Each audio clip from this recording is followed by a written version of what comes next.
Fala galera, sejam bem-vindos aqui ao canal. Sou o professor Fábio. Hoje nós vamos falar sobre conceitos de cinemática. Mesmo que você nunca tenha visto esse conteúdo, é para você também.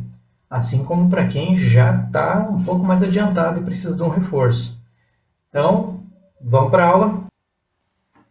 Pessoal, começando aqui os conceitos da cinemática. O que eu vou falar com vocês hoje? Eu vou falar sobre o ponto material, sobre o que é referencial, trajetória, qual que é a diferença entre deslocamento, com distância, espaço percorrido. A maior parte das dúvidas dos alunos gira em torno desses assuntos, tá? Será que deslocamento e distância percorrida são a mesma coisa? Quando que podemos dizer que um corpo está em movimento? E a cereja do bolo é perguntas e exercícios que nós veremos no final. Primeiro de tudo, o que é um ponto material? Eu vou colocar aqui uma imagem e vou pedir para vocês tentarem identificar o que é. Na verdade, desse jeito fica muito difícil de saber o que é, né? Então, eu vou colocar a imagem. É o nosso planeta Terra, só que é visto numa perspectiva diferente. Na primeira imagem ali, um observador estaria vendo de bem longe, né? E já no segundo caso, muito mais perto. Então, aí eu coloco o primeiro conceito, que o ponto material vai ser todo o corpo cujas dimensões você pode desprezar em relação às distâncias envolvidas. Um corpo extenso já vai ser todo o corpo que você não pode desprezar, que você tem que levar em consideração. Então, o nosso planeta Terra ele poderia ser um ponto material ou um corpo extenso, dependendo da distância. Como nós estamos sobre a superfície, ele para nós seria um corpo extenso, mas se ele estivesse sendo observado de um outro planeta, aí ele poderia ser considerado um ponto material. E um referencial? O que vai ser um referencial? Tá? Eu trouxe aqui uma chargezinha do Jim Davis, em que o John chega para o Garfield e pede para ele fazer exercício, se movimentar. Sabemos aí que o Garfield ele gosta de comer bastante e se exercitar pouco. Mas olha a sacada dele. Ele falou, obviamente, John não está levando em conta a rotação da Terra. Então, depende do referencial. Se você não estabelece um referencial, você pode ter conclusões diferentes. Pessoas podem ter conclusões diferentes. Então, aqui está a importância do que um referencial pode representar no diálogo, né? Outra figurinha, esse cachorrinho aí, o Bidu, ele chegou num marco da estrada, está lá, 519 km. Agora, ele fica em dúvida, para lá ou para cá? É de uma cidade ou é de outra? Então, precisa estabelecer um referencial, se é sul, se é norte, leste, oeste. Aqui eu trouxe uma imagem para vocês do centro da cidade de Curitiba. Então, é o Marco Zero, conhecido como Marco Zero, que é a Praça Tiradentes. Ali é possível ver a catedral e um pedacinho da praça. Imagine o seguinte. Imagine essa imagem aqui. Imagine que você recebeu uma ligação de um amigo, de uma amiga, e essa pessoa está na rodoviária de Curitiba. Aí você está lá na catedral. Aí vocês estão pelo telefone e você pede para a tua amiga pegar um Uber, um táxi. Então, qualquer Uber ou táxi em Curitiba vai saber onde fica a catedral. Então você diz para ela, entre aí no táxi, no Uber, e venha me encontrar. Aí tua amiga fala, tá, mas onde que você está? Eu estou aqui na frente da catedral. Veja que a catedral ela está funcionando como um ponto de referência, ou um referencial. Então, a partir do momento que tua amiga falar lá para o motorista levar até a frente da catedral, ele vai saber onde fica e vai te levar até lá. Agora, o que é uma trajetória? Estou colocando aqui a imagem de um circuito bastante conhecido, que é o da São Silvestre. Então, ali tem marcos, 1, 2, 3, até o quilômetro 14, e mais um pouquinho tem um quadradinho vermelho ali onde você tem a chegada, que é o quilômetro 15. Então, cada ponto desse aí vai representar um marco dentro da trajetória. A trajetória ela não precisa ser uma linha reta, ela pode ser uma linha curva, pode ser um polígono, né? Isso aí forma um polígono no final das contas. Você está percorrendo essa trajetória e passando pelos marcos, né? Esses marcos são importantes para definir a posição que você encontra na trajetória. Até coloquei aqui por curiosidade o percurso detalhado, né? E a definição, uma definição que vocês vão encontrar na internet, vão encontrar nos livros, né? Que vai ser o caminho percorrido por um corpo ou uma partícula em movimento. Agora, o que vai ser distância ou espaço percorrido? Vocês podem encontrar essas duas definições nos livros didáticos. E aqui eu trouxe uma reta para vocês. Ela está orientada para a direita, como sendo positivo, começa no zero. As distâncias são medidas em quilômetros. E eu trago um corredor aqui na posição 1 e um corredor na posição 2. Então, eu vou colocar esse primeiro corredor em movimento e ele parou lá no quilômetro 13. Vou colocar esse segundo corredor lá no quilômetro 14. Perceba que eles começaram em pontos diferentes da trajetória. Eu posso fazer o quê? Eu posso calcular a sua distância percorrida. Normalmente vai aparecer ΔS ou pode aparecer até ΔX. Tá? Tanto faz. A ideia é a mesma. Posição final, S final, e posição inicial. Para o primeiro corredor, a posição final dele era 13 e ele saiu do marco 0. Logo, ele percorreu 13 km. O segundo corredor, utilizando a mesma expressão, ele chegou até o quilômetro 14, só que ele partiu do quilômetro 1. Ele percorreu a mesma distância. Veja, os dois corredores pararam em posições diferentes da trajetória, mas eles percorreram uma mesma distância. Isso só é possível porque eles também partiram de pontos diferentes. E o que vai ser o deslocamento? Deslocamento, pessoal, vai ser a menor distância percorrida entre dois pontos. Então, você tem, por exemplo, aqui, ó, a posição inicial e posição final. Essa aqui seria uma trajetória real de um objeto em movimento. Então, é o que normalmente acontece no nosso dia a dia, né? Quando você vai sair da tua casa para ir para um shopping, para ir para a escola, você dificilmente vai conseguir fazer isso numa linha reta. Você vai ter algumas quadras, né? Então você percorre uma distância. Agora, se fosse para reduzir essa distância na menor distância possível, né, que seria essa distância reta entre os dois pontos, isso seria o teu deslocamento. Trouxe um exemplo aqui do lado, que é uma pessoa fazendo exercício aí numa esteira, e digamos que ele subiu, a esteira estava zerada e começou a fazer uma corrida.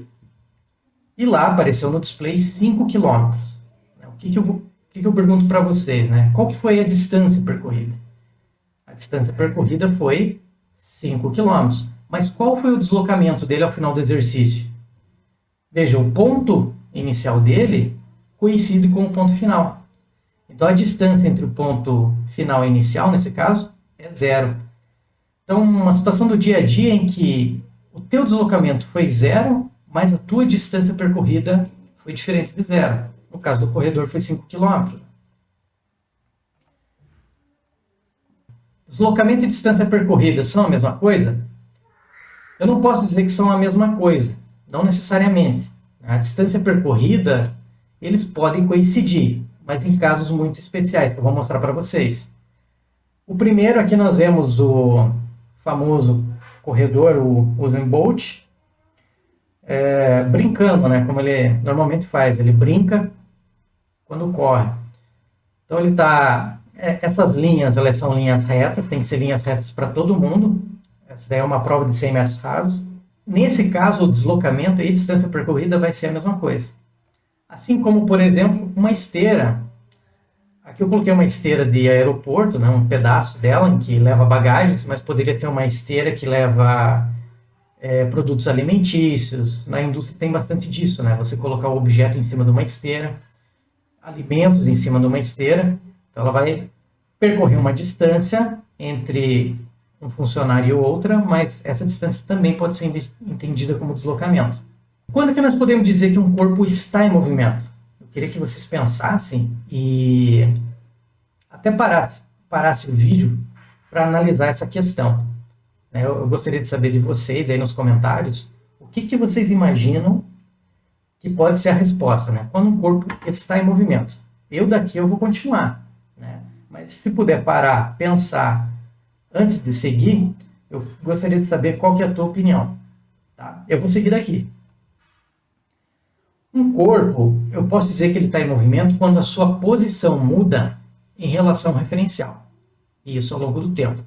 Se essa posição não muda ao longo do tempo, eu posso dizer que ele está em repouso. E olha aqui a situação. Ó. Quando você olha para um relógio, ele está em perfeito funcionamento, esses ponteiros eles vão ficar dando voltas. Você olha que existe um movimento desses ponteiros, mas se você levar em consideração o ponto central, esses ponteiros eles não mudam, não se afastam do relógio, a não ser que o relógio se quebrasse em vários pedaços. Aí teria um movimento relativo aí dos ponteiros com relação a esse ponto central, mas não, é um relógio em perfeitas condições de uso. Então, esses ponteirinhos vão estar dando voltas, mas vão estar sempre voltando para o mesmo lugar. Ou então, pegando como referencial o ponto central, eles não mudam sua posição em relação a esse ponto central. Uma outra situação, imagine os mesmos dois corredores que eu coloquei anteriormente. Imagine que eles saem do ponto inicial e chegam ao mesmo tempo no ponto final. Se eu levar em consideração o início da trajetória, ambos mudaram suas posições. Então eu posso dizer que eles entraram em movimento com relação ao meu referencial, que era a origem. Mas imagine que esse aqui de vermelho fosse o referencial e eu quisesse analisar o movimento desse que está com calção branco. Esse segundo corredor, ele não estava em movimento em relação ao primeiro. Ele sempre se manteve ao longo da trajetória ao lado do corredor vermelho. Então eu posso dizer que esse de calção branco com relação ao vermelho estava em repouso. Ele não mudou sua posição ao longo do tempo com relação ao referencial. Então ele estava em repouso em relação a esse referencial. Porém, ambos, qualquer um dos dois, estava em movimento em relação à origem. Pessoal, vamos para a parte prática da coisa. Vamos ver aí algumas perguntas e exercícios. Tá? As duas perguntas iniciais que eu vou fazer com vocês. Gostaria que vocês pensassem antes de dar continuidade no vídeo.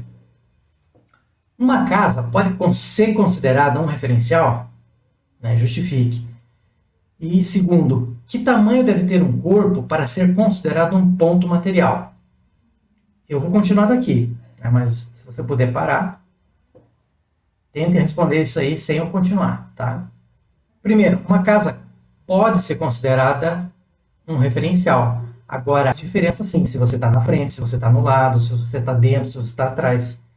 Isso responde um pouco a segunda também, né? Porque que tamanho deve ter um corpo para ele ser considerado um ponto material?